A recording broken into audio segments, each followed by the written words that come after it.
RCF.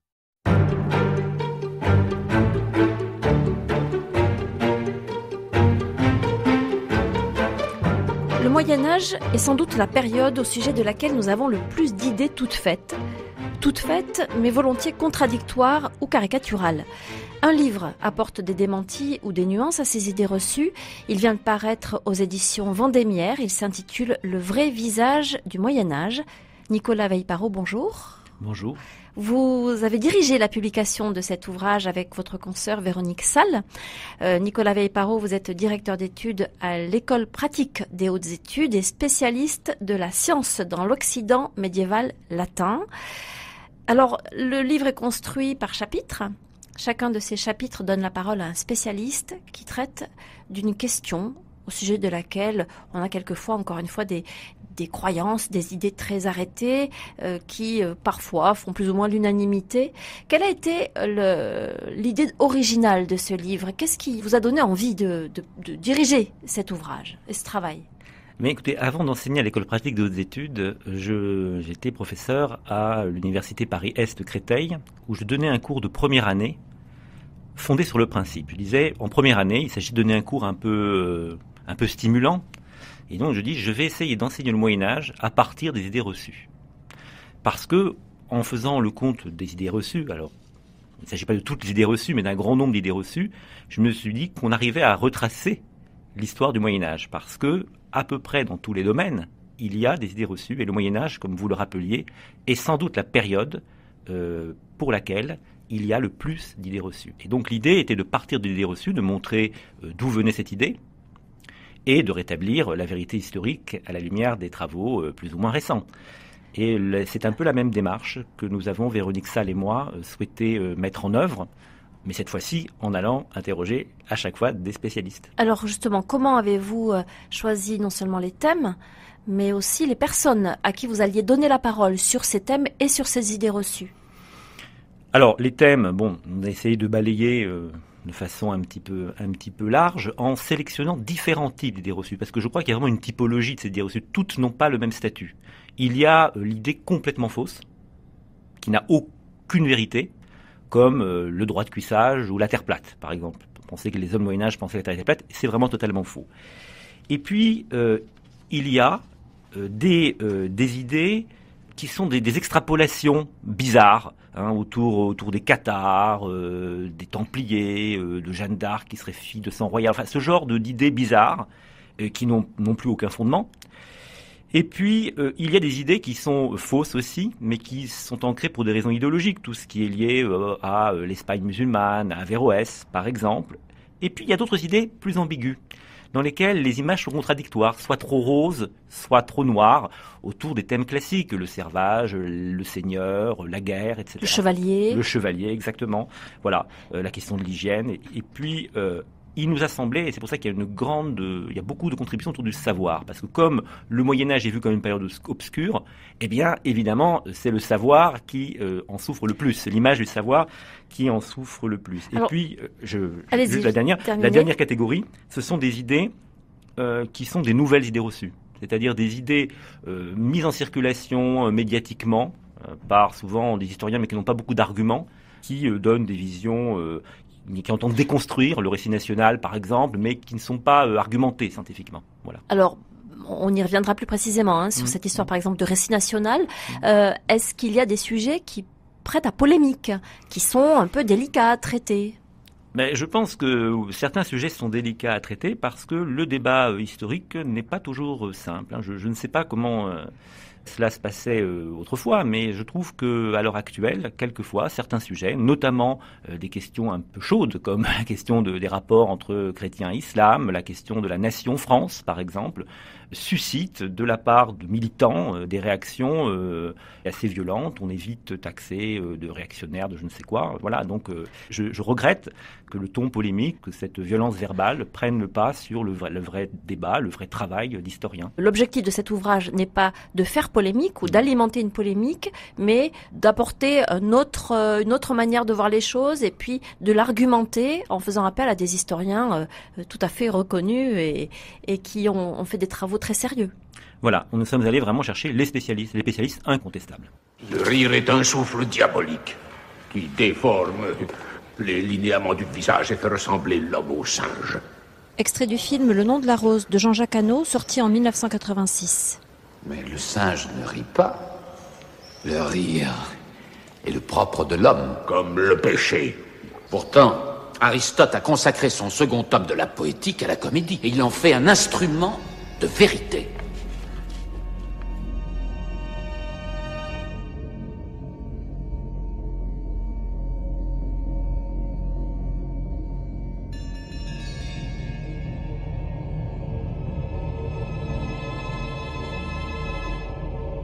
La suite de l'histoire. Pour quelles raisons, selon vous, le Moyen-Âge est justement la période qui suscite le plus de fantasmes comme ça, ou d'idées préconçues, ou d'idées reçues? Pourquoi pas une autre période? Il y a un faisceau de raisons. Ne serait-ce que déjà la définition de même du Moyen-Âge, période intermédiaire entre les Lumières de l'Antiquité et celles de la Renaissance. 5e, 15e siècle, en gros, le Moyen-Âge. Hein. Exactement, et donc période intermédiaire qui serait celle d'une stagnation, d'une obscurité. Et puis, le regard qu'on peut porter depuis les Lumières sur ce qu'on estime être l'obscurantisme du christianisme, par exemple. Il y a le côté anticlérical qui joue beaucoup dans ce dénigrement. Et inversement, le romantisme qui a pu donner une image aussi tout aussi échevelée du Moyen-Âge, peut-être pour le louer, mais qui n'est pas plus juste. Vous voyez, donc je pense qu'il y a toutes ces strates qui sont complexes et à chaque fois différentes. Mais ce qui est sûr, c'est l'idée de la déraison. Je pense que c'est le point commun, la déraison. Mais est-ce qu'il n'y a pas aussi quelque chose à voir du côté de la durée de cette période, 10 siècles, dont on peut dire tout et son contraire? Parce que certaines choses ont peut-être été véridiques à une période, mais quelques siècles plus tard n'étaient plus vraies du tout. Oui, c'est une période très longue. Moi, je ne suis pas du tout pour qu'on remette en cause les définitions classiques des périodes. On sait très bien que ce découpage a une part d'arbitraire, mais il faut bien mettre des bornes. Bon, mais il est vrai que les questions qui se posent au très haut Moyen-Âge n'ont plus grand rapport avec ce qui peut se poser au XVe siècle. Ça, c'est sûr.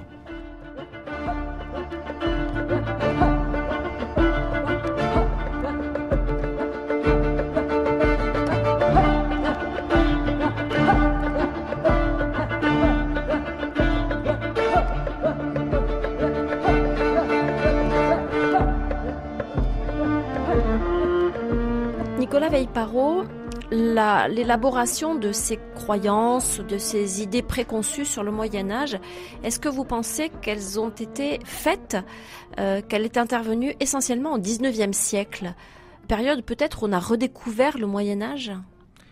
Oui, c'est vrai que la plupart des idées reçues remontent au XIXe siècle, parfois un petit peu avant. Par exemple, l'idée d'Al-Andalus comme terre de tolérance, ce serait, semble-t-il, dû à une vision très négative portée à l'époque des Lumières sur l'Espagne des rois catholiques et la mise en place de l'Inquisition espagnole. Donc on a inventé, par symétrie, on a imaginé un stade antérieur où tout était le contraire de ce qu'on observait. Voilà, un âge d'or. C'est vrai, mais beaucoup de choses se sont mises en place au XIXe siècle, des mythes se sont mis en place, qu'il s'agisse de l'interprétation à donner de la question du servage, étudiée par Nicolas Carrier, par exemple, de la question du rôle des seigneurs, étudiée par Dominique Barthélemy. Il y a beaucoup d'éléments qui se mettent en place au XIXe. Et pourquoi au XIXe ? Le XIXe est le moment où l'histoire, comme discipline, devient... je n'y vais pas dire une science, mais disons que le récit historique, l'histoire, c'est le siècle des historiens, le 19e siècle. Et donc, derrière ce siècle d'historiens, s'affrontent des enjeux de type idéologique ou politique assez forts. Il y a d'un côté les tendances très cléricales qui vont s'opposer à des tendances très anticléricales. C'est ce qui se joue derrière le mythe, par exemple, de la Terre plate. C'est ça qui est en jeu.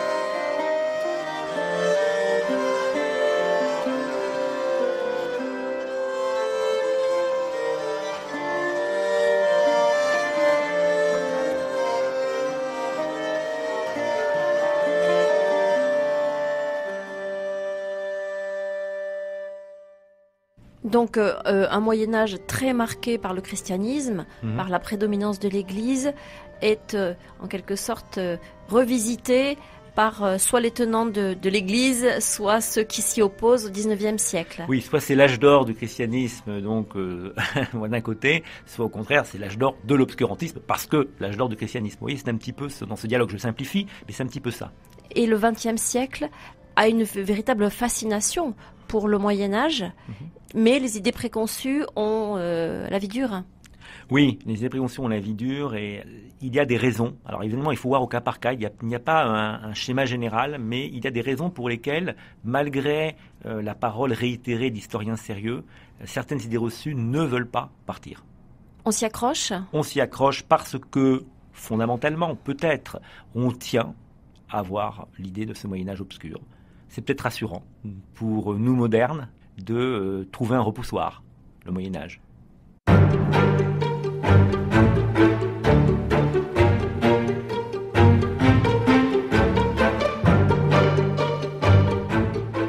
Vous avez évoqué, pour commencer, la question de la nation française.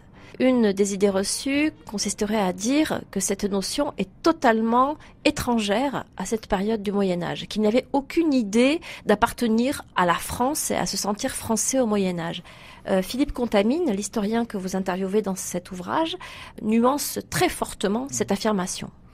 Oui, c'est une affirmation qui est, je dirais que ça fait une nouvelle idée reçue, une idée qui est mise en circulation au nom d'une déconstruction et avec des attendus idéologiques assez évidents qui consistent à vouloir lutter contre le supposé nationaliste qui serait attaché à l'idée même de l'existence de la France au Moyen-Âge. Bon. Je crois que Philippe Contamine a a une analyse extrêmement fine de cela. Il s'attache au vocabulaire, il s'attache aux manifestations, à la genèse progressive, à l'affirmation de plus en plus forte, à la fois de la conscience d'être français et à cette affirmation de l'idée de France. Pourtant, la France, à ce moment-là, c'est plus un ensemble assez hétérogène. Comment est-ce qu'on peut avoir une idée d'une nation ? On ne parle pas la même langue ? Oui, et c'est d'ailleurs ce qu'explique Philippe Contamine. Il explique que dans cette cristallisation autour d'une idée être français ou appartenir à la nation France, la France n'est pas la première dans les nations d'Europe. Elle vient après l'Écosse et l'Angleterre, où il y avait moins d'hétérogénéité. Il montre l'exemple de l'Écosse, dont déjà les premiers, on sent ce mouvement sensible au XIIe siècle, et puis on a en 1320 cette déclaration d'Albroth dans laquelle les Écossais affirment clairement qu'ils sont des Écossais. Et l'Angleterre est aussi peut-être antérieure, c'est possible, donc il y a aussi cette antériorité de l'Angleterre. Pour la France, comme le montre Philippe Contamine et comme vous l'avez rappelé, l'hétérogénéité, la présence de fortes principautés, etc., fait que le processus va se produire, mais il se produit un peu plus tardivement. Pour essayer de montrer cette conscience progressive, donc il regarde le vocabulaire, notamment les qualificatifs de franchi, francigéné, donc franc, français, dans le glissement selon les auteurs, et il s'intéresse à la question du rôle de l'État, puisqu'il mentionne Bernard Guenet qui dit qu'au fond c'est l'État qui aurait fait la France, mais il remarque, et c'est une nuance importante, que l'État n'a pu faire la France que parce que il y avait un peuple déjà disposé à cette affirmation.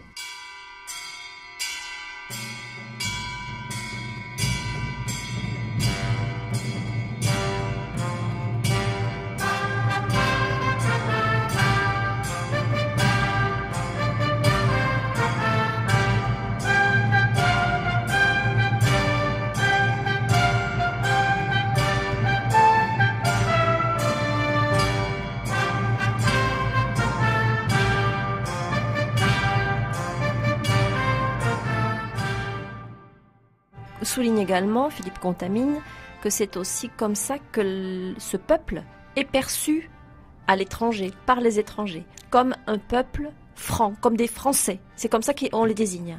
Oui. Et en quoi est-ce que c'est un indicateur, ça ? C'est un indicateur important, c'est-à-dire qu'il y a une sorte d'unité, au-delà de l'hétérogénéité que vous évoquiez, qui fait que les habitants de ce royaume manifestent, d'une certaine manière, une identité perceptible. Eux-mêmes se sentent français ? Oui, alors évidemment, c'est un processus. Et d'ailleurs, dans ce processus, il est certain que ce processus se voit vraiment son plein aboutissement dans les derniers siècles du Moyen-Âge et que la guerre de 100 ans a joué un rôle important. Et vous évoquiez le regard extérieur. Il y a quand même un paramètre important qui est l'hostilité aux Anglais, qui est une dimension importante, aussi bien du reste pour les Écossais que pour les Français. Donc cette unité face à l'ennemi anglais est quelque chose qui est sans doute un puissant catalyseur de ce sentiment national qui ne dit pas son nom puisque l'expression sentiment national ne peut pas être trouvée telle qu'elle. Mais en revanche, la réalité, Philippe Contamine dit qu'il n'est pas absurde de parler de sentiment national même si l'expression elle-même ne figure pas. Et que ce sentiment national n'est pas né avec la Révolution française. Non, et même si, comme dit Philippe Contamine, on ne trouve pas au Moyen-Âge d'équivalent de la fête de la Fédération, il n'y a pas la Marseillaise, il n'y a pas Marianne, mais après tout, il y a Saint-Michel et la Croix-Blanche qui s'opposent à Saint-Georges, le Saint-Georges des Anglais et la Croix-Rouge.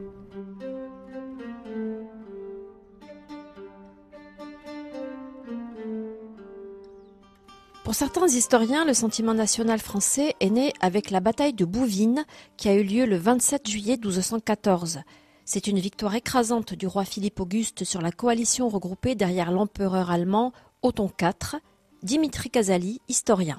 Donc le soir, c'est un échec cuisant pour les forces coalisées qui sont en pleine déroute. Ce qui est fascinant, c'est qu'il y a 1500 prisonniers, donc le comte Ferrand et le comte de Boulogne, anciens féodaux qui se sont révoltés contre le roi de France et qui les enferment dans une cage et qui les ramènent à Paris. Et tout le long du trajet, ce que raconte Georges Duby, tous les villages entre Bouvines et Paris, donc sonne le carillon, jette des fleurs au roi et on voit bien la naissance d'une nation. Redites-nous, Dimitri Casali, quel était l'enjeu exact de cette bataille et quelles en sont finalement les conséquences ?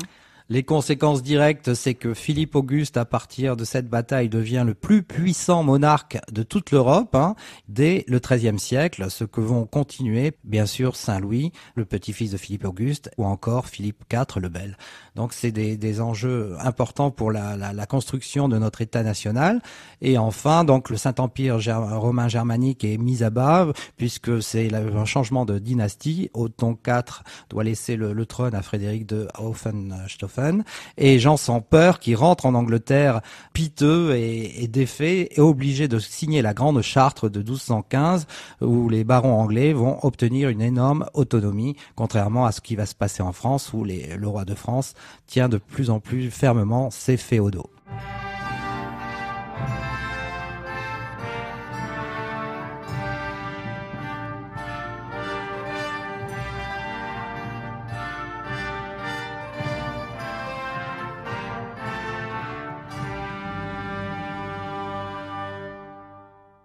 Nicolas Veille-Parot, selon vous, qu'est-ce qui explique qu'il y a aujourd'hui ce courant qui tente à démonter absolument le roman national en question et puis à soutenir que la France n'existe pas au Moyen-Âge ? Mais je pense que c'est un courant plus militant que véritablement scientifique. C'est-à-dire il s'agit de personnes qui considèrent que faire naître la France dans des temps aussi éloignés, ce n'est pas assez inclusif. Ce serait une manière d'exclure des populations arrivées sur le territoire français plus tardivement. Ce serait, pour reprendre l'expression qu'emploie Philippe Contamine, faire une histoire strictement blanche, chrétienne, etc. Vous voyez, c'est un petit peu ça qu'il y a derrière. Donc, il serait nécessaire de créer, en quelque sorte, même s'ils ne le disent pas, mais ils voudraient substituer un autre scénario. Et le risque existe d'exclure, du coup, des personnes qui ne font pas partie de cette vision de la France très ancienne ? Je ne pense pas qu'une vérité historique de fait puisse exclure qui que ce soit. Après, la façon dont on accueille telle ou telle personne dépend de notre décision aujourd'hui. Moi, ce que je trouve le plus inquiétant, c'est cette idée, l'utilitarisme de l'histoire. Il faudrait que l'histoire s'adapte en fonction des besoins que l'on se pose aujourd'hui. C'est assez curieux comme idée.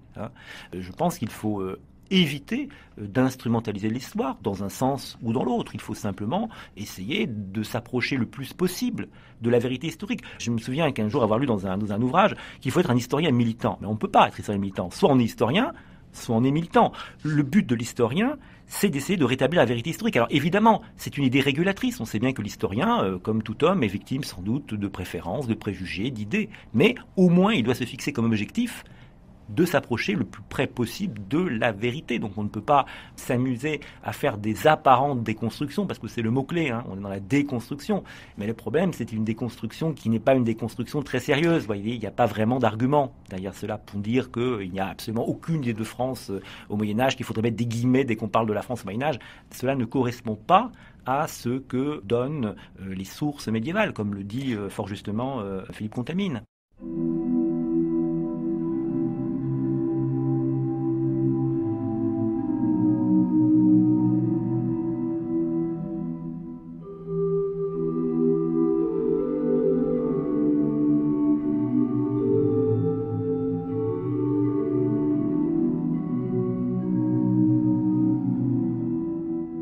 La suite de l'histoire. Comment est-ce qu'on s'approche au plus près de la vérité quand on est historien? En s'appuyant sur quoi? Eh bien, en s'appuyant sur les sources, en revoyant les sources, en étudiant les sources écrites, aussi les symboles, en regardant les sources écrites, les images. Mais comment discerner qu'un élément qu'on va à un moment donné rencontrer et qui vient contredire ce qu'on pensait reste très marginal, voire anecdotique, au lieu de remettre en cause totalement l'idée qu'on avait jusque-là? Alors là, vous posez la question cruciale de l'historien. Dans quelle mesure l'historien se laisse parfois inconsciemment conduire à privilégier tel indice plutôt que tel autre. Mais là, il faut faire confiance à l'honnêteté du travail historique. Je pense que Philippe Contamine donne une bonne idée à propos justement de cette question de la France, et Franck Collard aussi, c'est de regarder ces textes, de regarder la façon dont on parle. Et il faut être nuancé. Par exemple, on voit que le travail sur les mots Frankie Guéné, ça dépend des auteurs. Il faut voir progressivement à quoi ça correspond. Il faut faire des hypothèses, il faut traquer ces indices avec beaucoup de soin et beaucoup de science. Et d'honnêteté intellectuelle. Et d'honnêteté intellectuelle surtout.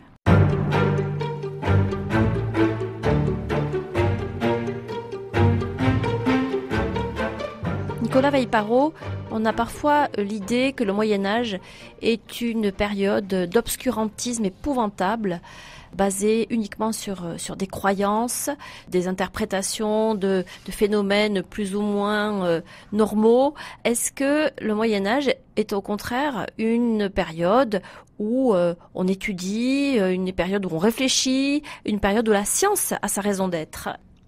Oui, alors effectivement, la vision très obscure du Moyen-Âge se reflète de manière éminente sur la question du savoir. Puisque si le Moyen-Âge était obscur, c'est que les hommes étaient déraisonnables, en quelque sorte. Je crois que le symbole de cette obscurification du Moyen-Âge est sans doute la question de la Terre plate, pour laquelle nous avons interrogé Patrick Gauthier-d'Alcher. C'est vraiment l'erreur par excellence. Je me souviens que lorsque je posais dans mes cours une question, comment les hommes du Moyen-Âge voyaient la Terre, une forêt de doigts se levait parmi mes étudiants pour dire qu'elle était plate. Donc c'est une idée qui est ancrée. Or, cette idée c'est faux. Totalement fausse.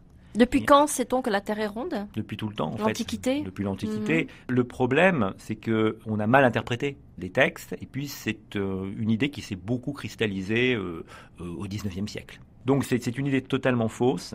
Totalement fausse. La Terre est sphérique, alors la représentation du monde est très claire au Moyen-Âge. La Terre est au centre de l'univers. C'est une Terre ronde, mais immobile. C'est l'ensemble des sphères qui tournent autour. Et donc on a... Dont le Soleil. Dont le Soleil, voilà. Donc c'est un système géocentrique. Ce que Copernic va apporter, c'est l'idée d'un système héliocentrique, mais ça n'a rien à voir avec la forme de la Terre. La forme de la Terre, elle, il n'y a aucun débat au Moyen-Âge. Et Patrick Gauthier-d'Alcher essaie de remonter l'origine de cette erreur, dont je dirais que l'essentiel se situe au XIXe, au moment où cela participe de la vision primitive du Moyen-Âge. Voilà. Mais alors, est-ce que les universités qui naissent au Moyen-Âge contribuent à développer la pensée, à la faire s'affiner, ou au contraire, elles contribuent à diffuser des idées un peu simplistes? Ah non, pas du tout. Donc, l'université, après l'essor des écoles urbaines du XIIe siècle, au XIIIe siècle, se mettent en place les universités. Comme le rappelle Jacques Verger, que nous sommes allés interroger sur l'université. L'université, c'est deux choses, c'est universitas, communauté, et studium, centre d'études. Donc c'est une communauté d'écoles autonomes. Et c'est un lieu fondamental pour la diffusion du savoir. Et on a eu tendance parfois à accuser la routinisation du savoir, la surveillance tatillonne qu'auraient exercé les autorités religieuses. Alors il y a des cas de censure, mais ce qui l'emporte, c'est le foisonnement intellectuel, la remarquable créativité au sein même de ce qu'on appelle la scolastique, c'est-à-dire cette pensée qui se déploie dans ce cadre scolaire.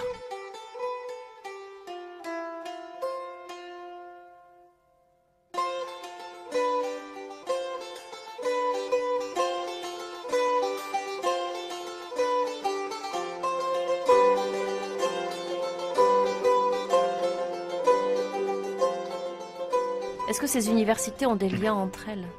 Oui, les maîtres circulent, les étudiants circulent.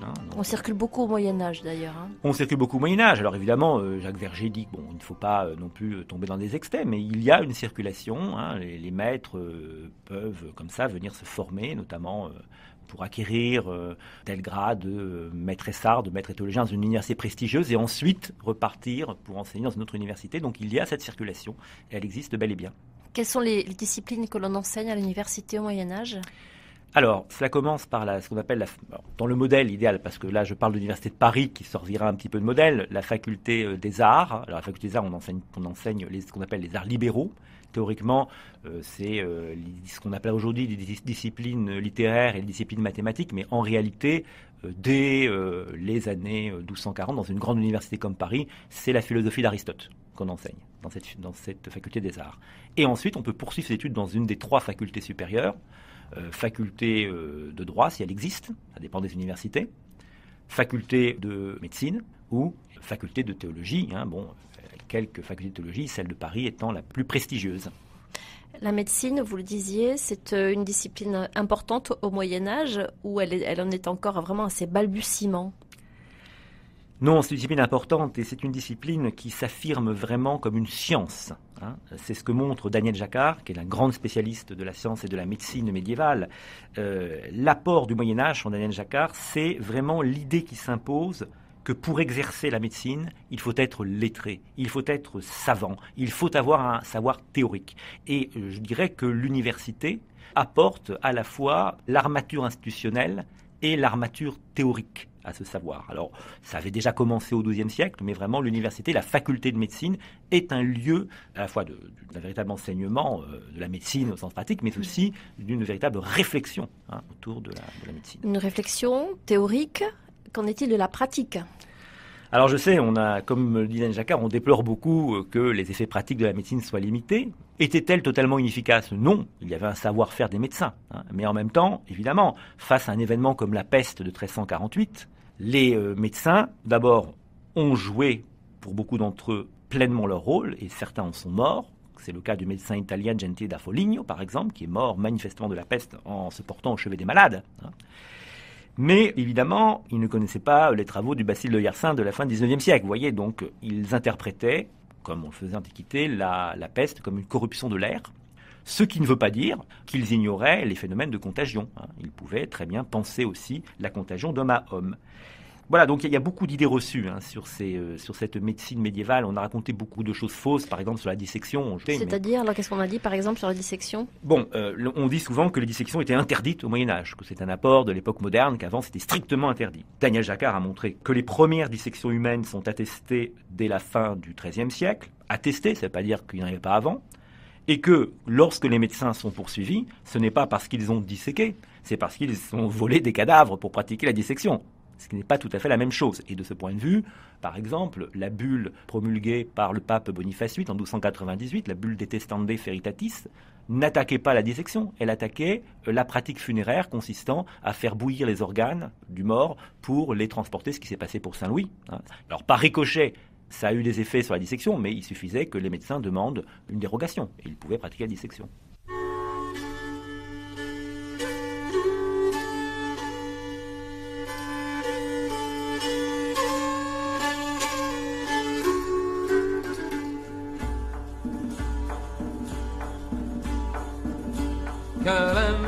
Maioli, queste faioli, cianzauseni, flores de glaio, nunes gemplaio, frusonno gaio, trochimnis nel messaggeraio. del vostre bel cor schimritraio, flasergno vel camurs matraio. RCF, Véronique Alzieux. Le Moyen-Âge, une période au cours de laquelle les sciences ont leur place, une période de grande effervescence intellectuelle, mais on ne peut pas nier aussi qu'il y a des pratiques, elles, beaucoup plus obscures, autour par exemple de la sorcellerie, de la magie. Dans le cas de la sorcellerie, oui, parce que je pense qu'on confond la simple sorcellerie qui existe de tout temps, je dirais la sorcière ou le sorcier du village qui connaît des procédés plus ou moins avouables, et ce que les Américains appellent la witchcraft, c'est-à-dire vraiment la sorcellerie avec le sabbat des sorciers, qui est un phénomène très tardif. C'est un fantasme qui naît dans les tribunaux, d'abord laïques, semble-t-il, ensuite ecclésiastiques, dans les années, disons, 1420, 1430, dans l'arc alpin. C'est tardif. En fait, la chasse aux sorcières, c'est essentiellement un phénomène de l'époque moderne. Et ce qui est formidable, c'est qu'on le prend comme symbole du Moyen-Âge. C'est tout de même surprenant. Au cœur du Moyen-Âge, qu'est-ce qu'on appelle la sorcellerie ?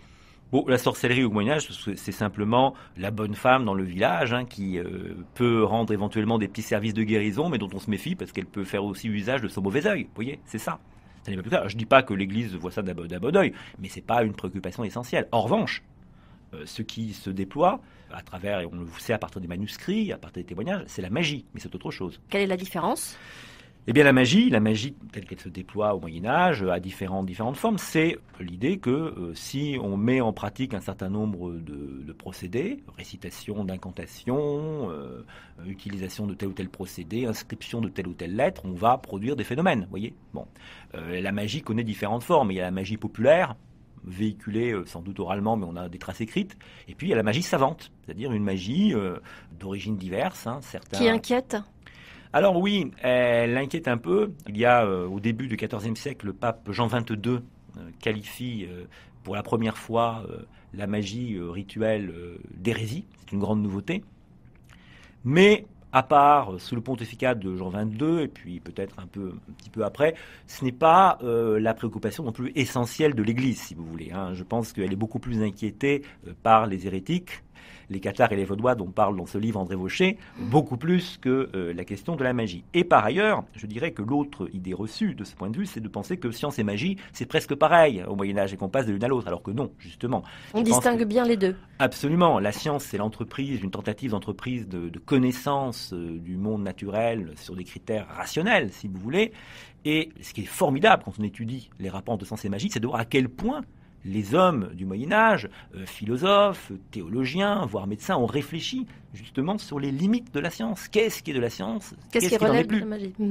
Au fond, moi, je n'hésiterai pas à parler, notamment, disons, pour la période qui va du milieu du XIIIe jusqu'aux premières décennies du XIVe, un véritable moment rationaliste, en fait. Vraiment, on a les hommes de savoir ont le sentiment, je pense à des philosophes et théologiens comme Albert le Grand, ils ont assimilé le savoir d'Aristote, qui sont en mesure d'expliquer tout le monde par la raison.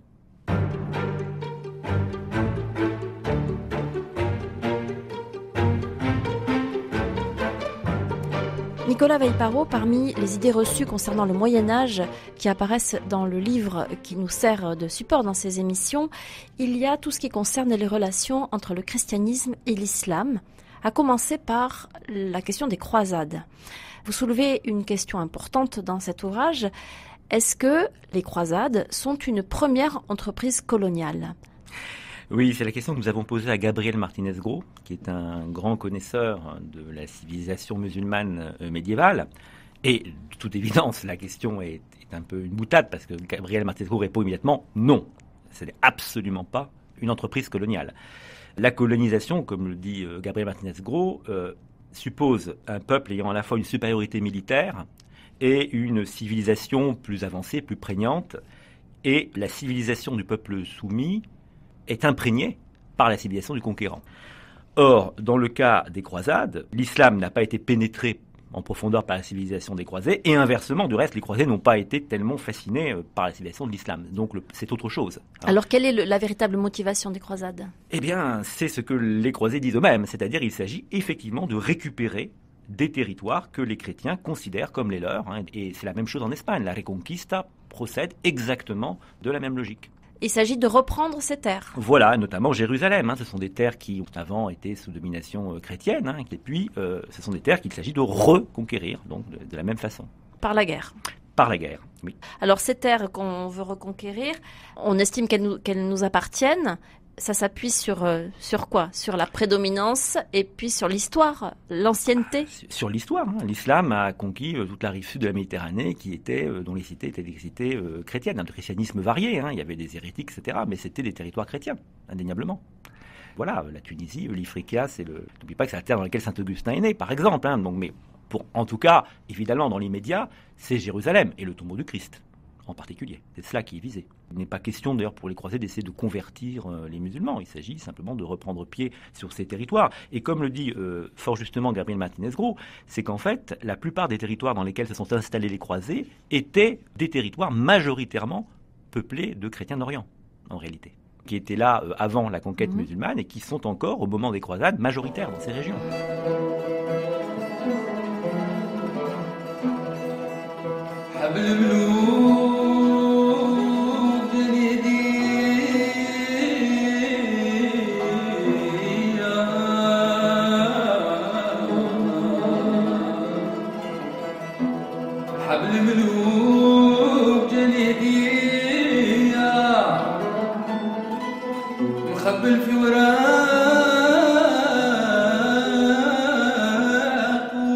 RCF, la suite de l'histoire. Comment est-ce que ces chrétiens d'Orient accueillent les chrétiens d'Occident qui viennent reconquérir ces terres? Eh bien, contrairement à une autre idée reçue qui dirait que les chrétiens d'Orient ont réservé un mauvais accueil aux croisés, ce n'est pas vrai. Il semble que les chrétiens d'Orient ont plutôt bien accueilli les croisés. Est-ce que ces croisades ont représenté un événement majeur pour l'islam? En fait, non. C'est un événement important pour l'Occident. Pour l'islam, pas tellement. Comme l'explique très subtilement Gabriel Martinez-Gros, ça n'est devenu un événement important qu'après coup, à cause de la colonisation du 19e siècle. C'est après coup qu'on a voulu voir dans cette entreprise la première entreprise de colonisation. Et donc, après la colonisation européenne et après l'indépendance des pays du Maghreb, etc., eh bien, on a fait de ces croisades un événement majeur, alors que pour les musulmans, ce n'était pas le cas. Et du reste, cela n'a concerné que d'étroites bandes littorales, des territoires limités de l'islam, et encore une fois, plutôt des territoires où il y avait beaucoup de chrétiens d'Orient. Pourquoi est-ce que ça n'a pas été un événement majeur ? Mais parce que c'est beaucoup moins important que la conquête mongole, qui a été beaucoup plus massive. C'est vraiment la conquête mongole qui est la grande affaire de l'islam, beaucoup plus que les croisés. Je ne dirais pas que c'est un non-événement, mais par exemple, Gabriel Martinez-Gros prend l'exemple d'un auteur qu'il connaît bien du XIVe siècle, Ibn Khaldoun. On ne peut pas dire qu'il s'étende beaucoup sur les croisades. Par contre, du côté de l'Occident, les croisades ont représenté un événement majeur ? C'est un événement majeur, oui, c'est un événement majeur. C'est une forme de projection de l'Occident sur le monde. Hein. C'est quelque chose d'extrêmement important. Hein. Les représentations, c'est un événement majeur. Il dit d'ailleurs que la première croisade a abouti à un succès parce que les croisés ne savaient rien, mais qu'au fur et à mesure qu'ils apprennent, qu'ils comprennent, qu'ils réfléchissent à l'entreprise qu'ils ont mise sur pied, ils sont déstabilisés, affaiblis et que finalement c'est un échec. Oui, c'est exactement ce que Gabriel Martinez-Gros. Et à l'origine, les croisés étaient ignorants, oui. Sans doute, les guerriers étaient ignorants. Cela dit, il y avait en Occident des intellectuels qui connaissaient relativement bien la réalité musulmane. Mais cette réalité était de mieux en mieux connue. Et il semblerait qu'effectivement, alors là, il se fait, je pense, Gabriel Martinez-Gros aussi, il est très imprégné de la pensée d'Ibn Khaldoun. Hein. Il montre qu'à partir du moment où, justement, les choses deviennent plus subtiles... On élabore une pensée, une analyse... on devient plus faible. C'est-à-dire on devient plus faible. Eh bien, on n'est plus. On est moins dans la violence. On réfléchit davantage avant d'agir et que peut-être la force brute est plus efficace que. C'est l'hypothèse que fait Gabriel Martinez-Gros avec quelques gouttes de la provocation quand même, je crois. Une autre idée préconçue, c'est celle de Al-Andalus et de cette vie presque idyllique qu'on présente, cohabitation entre les grandes religions monothéistes dominées par l'islam à cette époque-là. Qu'en est-il ? C'est un mythe, c'est vraiment une idée totalement fausse. C'est ce que montre Gabriel Martinez-Gros dans le deuxième entretien qu'il a bien voulu nous accorder. On pourrait multiplier les déclarations des médias depuis celle de Jack Lang sur Al-Andalus, le lieu du vivre ensemble, de la tolérance. Bon, c'est faux. Et Gabriel Martinez-Gros va même plus loin. Il dit que de tous les territoires d'islam, le moins tolérant a sans doute été Al-Andalus. Donc c'était le plus mauvais exemple que l'on pouvait choisir. Parce que, par exemple, alors qu'il existe plusieurs écoles juridiques, même au sein du sunnisme, en Al-Andalus, La seule école juridique admise était le malikisme, à l'exclusion de tout autre, par exemple. Et en Al-Andalus, on n'a pas l'exemple de débats, parfois houleux, mais qui ont pu exister dans l'Orient musulman entre chrétiens et musulmans. Donc c'est vraiment le plus mauvais exemple qu'on pouvait choisir pour l'idée de tolérance. Pourquoi on parle de tolérance? Et il semblerait que les croyants des autres religions, juives et chrétiennes, puissent vivre librement leur religion. Alors oui, mais le problème c'est que c'est pas du tout une particularité d'Andalous, c'est la dima. C'est-à-dire c'est le statut de dhimmi qui est accordé à un certain nombre de religions, dont les juifs et les chrétiens. Comme le dit Gabriel Martinez-Groult, lorsque l'islam s'est imposé, et s'est imposé à des territoires où la majorité de la population n'était pas musulmane. Donc de toute manière, il y avait deux solutions. Soit ils exterminaient cette population, mais dans ce cas-là, ils ruinaient les territoires, soit ils adaptaient un système dans lequel ces autres croyants, ces populations devaient payer un impôt, et avaient le droit de pratiquer leur religion, mais évidemment n'avaient pas le droit de faire de prosélytisme. Hein. Et bon, c'était une tolérance dans la domination. Ça, c'est quelque chose de très important chez Gabriel Martinez-Groult. Si on veut parler de tolérance, c'est une tolérance dans la domination. C'est parce qu'on domine qu'on tolère, c'est-à-dire qu'on supporte la présence de l'autre. Il n'y a donc pas d'égalité en termes de citoyenneté. Surtout pas. Non. Il y a pas. Je ne pense pas que le terme citoyenneté serait forcément adapté, mais disons, non. Il ne s'agit absolument pas. Et du reste, les conversions qui ont lieu montrent bien la difficulté dans la vie quotidienne qui devait être celle des chrétiens et des juifs dominés par un pouvoir qui n'était pas de la même religion.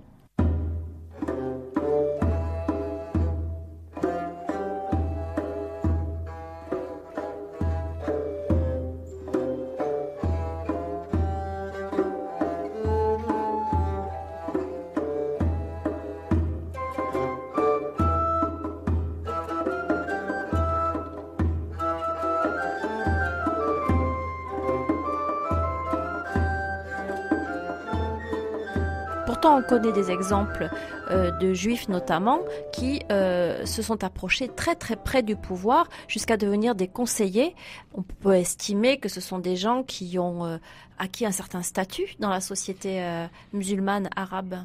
C'est vrai. Et alors, du reste, Gabriel Martinez-Groult donne deux éléments. Premièrement, certains d'entre eux ont parfois été déconvertis à l'islam. Mais deuxièmement, il pouvait être intéressant pour le pouvoir de prendre justement des gens qui n'étaient pas des musulmans parce que c'était des personnes sur lesquelles ils avaient davantage de prise. Et puis, il ajoute que dans beaucoup de cas, cette affaire se termine mal. C'est-à-dire par la mort en général par l'exécution, la disgrâce, etc. Ça ne s'est pas toujours bien terminé. Un mot sur Averroès ? Alors Averroès est un peu une conséquence de ça. Donc Averroès, ce grand philosophe du XIIe siècle, qui a vécu une grande partie de sa vie en Al-Andalus, c'est le grand commentateur d'Aristote, c'est un des très grands philosophes, pas seulement du monde arabe, mais de l'humanité. C'est un très grand philosophe. Mais disons que nous avons une vision totalement faussée. Là aussi, on veut en faire le chantre de la tolérance. C'est le film de Youssef Chahine de 1997 qui s'appelle Le Destin, cristallisait un peu tous ces clichés autour d'un Averroès chantre de la tolérance. Or, nous sommes allés interroger évidemment un spécialiste d'Averroès, notamment de la pensée juridique d'Averroès, Ziad Bouakl, qui d'ailleurs ne nous a pas dit que Averroès était spécialement tolérant ou intolérant. Il dit simplement que la question n'a pas de sens, c'est-à-dire qu'il n'y a pas d'éléments qui permettent de juger que Averroès aurait intérêt. L'intérêt, le centre d'intérêt d'Averroès est ailleurs. Il dit, si on veut s'arrêter intolérant, il faudrait dire intolérant par rapport à quoi? Par rapport à qui? De son temps. Vous voyez, c'est ce genre de question. Il dit que la question de la tolérance, c'est un mythe anhistorique. C'est-à-dire qu'on décontextualise Averroès et on confond. C'est pas parce qu'Averroès est un avocat de la raison et qu'il dit que l'élite des philosophes ont le devoir d'utiliser la raison. L'élite, d'ailleurs, c'est réservé à l'élite. Ce n'est pas pour cela qu'il est tolérant. Être un philosophe, être même rationaliste, si l'on veut, n'est pas en soi un gage de tolérance. Nous avons dans l'histoire des exemples de philosophes tout à fait faisant usage de la raison et qui ont défendu des régimes qui n'étaient pas du tout des régimes défendables. Et du reste, Averroès lui-même a été au service des Almohades, qui était un régime extrêmement dur du XIIe siècle. Alors, il se trouve qu'à la fin de sa vie, il a connu la disgrâce. Donc, Youssef Chahine interprète ça comme la persécution du philosophe tolérant par l'autorité religieuse. En fait, il ne s'agit pas de ça. Il s'agit de règlement de compte à la cour du calife.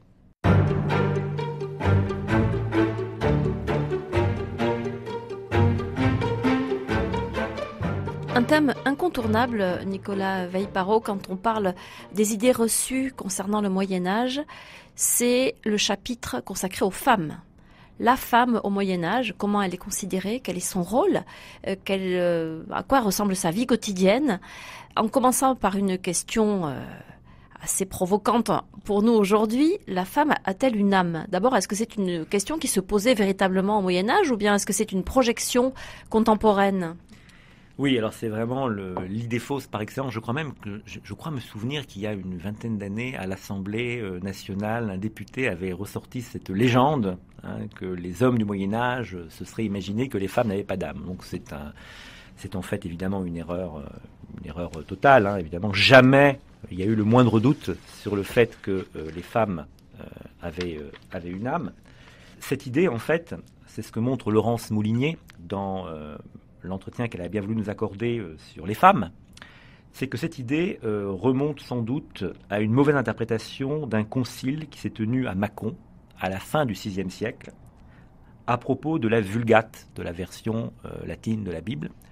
Il était question de savoir si, lorsque dans la Bible il est écrit « Deus hominem fecit », Dieu a fait l'homme, si « homo » se référait à l'homme masculin ou l'homme et la femme, voilà. Mais ça n'a rien à voir, évidemment, avec la question de savoir si la femme et l'âme, bien évidemment, tout le monde s'accordait pour penser que la femme avait une âme. Donc cette question ne s'est jamais posée au Moyen-Âge. Ne s'est absolument jamais posée. Quel rôle la femme joue-t-elle au Moyen-Âge ? C'est un rôle divers. Et en fait, si vous me demandiez l'image que nous avons de la femme au Moyen-Âge, nous avons une image contradictoire, parce qu'un côté, on a cette figure adulée du roman courtois, et de l'autre, on a l'image de l'obscurité générale, la femme qui forcément doit très très mal être traitée, puisque c'est le Moyen-Âge. Voyez, bon. En fait, les situations sont diverses. Alors, en fonction du milieu social, d'abord. En fonction du milieu social, du rôle qu'elle joue. Dans les milieux seigneuriaux, la femme peut être amenée, notamment quand le mari part aux croisades, à elle-même jouer le rôle de seigneur, par exemple. Dans le milieu des artisans, eh bien, la femme assiste son mari à l'échoppe. Il y a des artisanes, si vous voulez. Donc, l'idée aussi que la femme ne travaillait pas, c'est une absurdité. La femme travaille beaucoup au Moyen-Âge. Elle travaille beaucoup, bien sûr, comme à d'autres époques. Essentiellement, donc, dans les milieux quand même modestes, même si Laurence Moulinier dit que être femme de seigneur au Moyen-Âge est un métier à temps plein. Oui. Oui, notamment quand le mari est absent, elle peut être investie justement de ce rôle. Et puis même au plus haut niveau, la reine-mère de Saint-Louis, Blanche de Castille, est devenue régente lorsque Louis IX a pris la croix en 1248. La, la, la, la, la, la.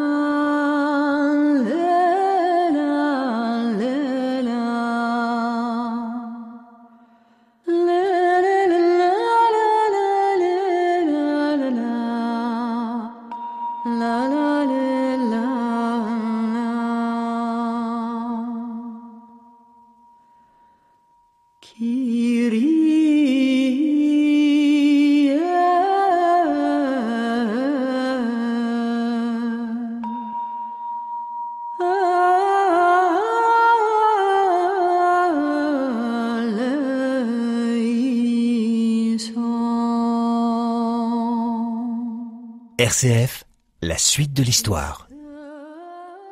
Le rôle de la femme et le statut de la femme au Moyen-Âge n'est pas aussi épouvantable que parfois on veut bien le dire. Ceci dit, aucune d'entre elles n'a accès à l'université. Non, l'université est un monde exclusivement masculin et même théoriquement clérical. Il faut être clair. Bon, alors il y a des nuances, mais donc évidemment, elle n'a pas sa place à l'université. En revanche, elle a pu accéder au savoir autrement. Comment ? Bon, par exemple, l'exemple le plus célèbre, XIIe siècle, Pierre Abélard, qui devient le précepteur d'Héloïse, et qui était considéré comme une des femmes les plus savantes de son temps. Alors on sait que le précepteur, il est devenu amant, et que l'histoire est une très belle histoire d'amour s'en est suivie, mais ce n'est pas un cas isolé. Il y a des femmes savantes, on cite Christine de Pisan, qui a écrit l'essentiel de son œuvre au début du XVe siècle, on cite Hildegard de Bingen, bien sûr, au XIIe siècle. Il y a quantité, et puis Aliénor d'Aquitaine est une femme aussi qui avait une très grande culture, donc il y a des femmes qui jouent un rôle éminent. Évidemment, c'est pas le cas le plus général, mais ces figures existent. Donc encore une fois, elles font partie d'une élite, soit dans le monde, soit dans le domaine ecclésial. Ce sont des femmes qui ont accès au savoir. Elles sont rares, mais elles existent. Oui. Hildegard de Bingen, que vous avez citée, fait partie des femmes très cultivées qui ont laissé une œuvre magistrale dans des tas de domaines. Est-ce que c'est une féministe, comme on veut bien la présenter quelquefois ? Non. Alors Laurence Moignet, qui est une grande connaisseuse de Hildegard de Bingen, dit non, ça n'a pas de sens d'en faire une féministe. En revanche, c'est quelqu'un qui aime les femmes et qui montre son amour des femmes et de la condition d'être femme, si vous voulez, qui en fait l'éloge, mais ça n'en fait pas une féministe. C'est pas quelqu'un qui est en lutte contre le masculin à travers le féminin. Ce serait un anachronisme de voir les choses comme ça ? Oui, vraiment. Donc Hildegard de Bingen, qui conseille le pape, qui écrit, qui compose, qui est une scientifique aussi à sa manière, autant qu'on peut l'être au Moyen-Âge. Alors, autant qu'on ménage, elle écrit au XIIe siècle, donc on n'est pas encore dans le cadre. Elle a travaillé évidemment sur le monde naturel. Son approche est une approche peut-être mi-poétique, mi-scientifique du monde naturel. Est-ce que les femmes combattent au Moyen-Âge ? Justement, on avait posé la question à Colette Beaune dans l'entretien qu'elle nous a accordé sur Jeanne d'Arc, et elle nous dit que oui, bon, c'est pas le cas le plus fréquent, qu'il y a des femmes guerrières, notamment à la croisade, semble-t-il, même si c'est pas le plus fréquent, et qu'au fond, Jeanne d'Arc elle-même est moins exceptionnelle par le fait qu'elle combat que par le fait qu'elle a la place de commandant. Mais ça reste quand même très rare, non ? Oui, ça reste très rare. Les femmes accompagnent éventuellement le déplacement de l'armée, mais c'est pas le cas le plus fréquent, évidemment, de voir une femme combattre au Moyen-Âge.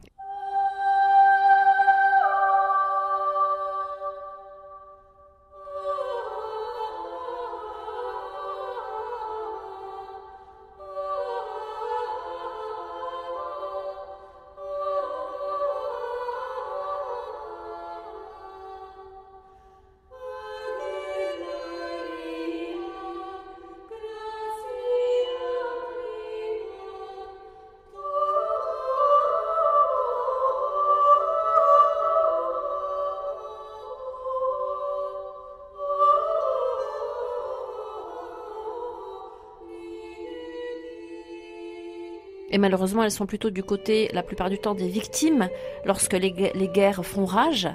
Un chapitre important est consacré donc à la violence dans cet ouvrage, et il est notamment fait état de la question du viol, qui, dans nos esprits, est souvent considéré comme un crime totalement impuni au Moyen-Âge. Est-ce que c'est vrai ou pas ? Alors Valérie Toureille, effectivement, qui nous a accordé un entretien sur la violence, répond à cette question en disant que contrairement à ce qu'on pense, déjà le viol n'est pas du tout quelque chose d'anodin au Moyen-Âge. Ça fait partie des crimes majeurs. Alors savoir si éventuellement on arrive toujours à punir les coupables, sans doute pas. Mais enfin, même en période de guerre, normalement cela fait partie des crimes, la violence, forcer une femme fait partie des crimes irrémissibles. Alors irrémissible, on sait que les chefs de guerre finissent souvent par obtenir des lettres de rémission, mais en tout cas, c'est quelque chose de grave. Ce n'est pas admis. Ce n'est pas admis, c'est un crime. Et d'ailleurs, Valérie Toureille rappelle que dans nos sociétés modernes, le viol, je crois que c'est dans les années 70, est passé de la correctionnelle aux assises. C'est pas si ancien que cela. Donc le Moyen-Âge lui-même avait une vision quand même très sévère sur ce genre de méfaits. Et le droit de cuissage ?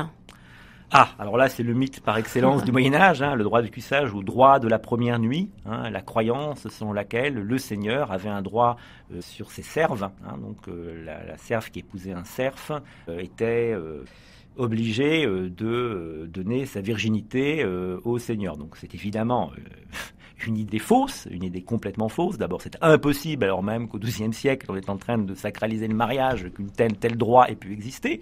Comme le dit Alain Bourreau, qui nous a accordé un entretien sur le droit de cuissage et qui est l'auteur d'un grand ouvrage sur l'histoire du droit de cuissage, ça ne veut pas dire que le seigneur n'a pas commis de viol, n'a pas abusé. Ça pouvait arriver aujourd'hui comme hier, ce genre de choses. Mais c'est certainement pas un droit, c'est pas du tout une coutume.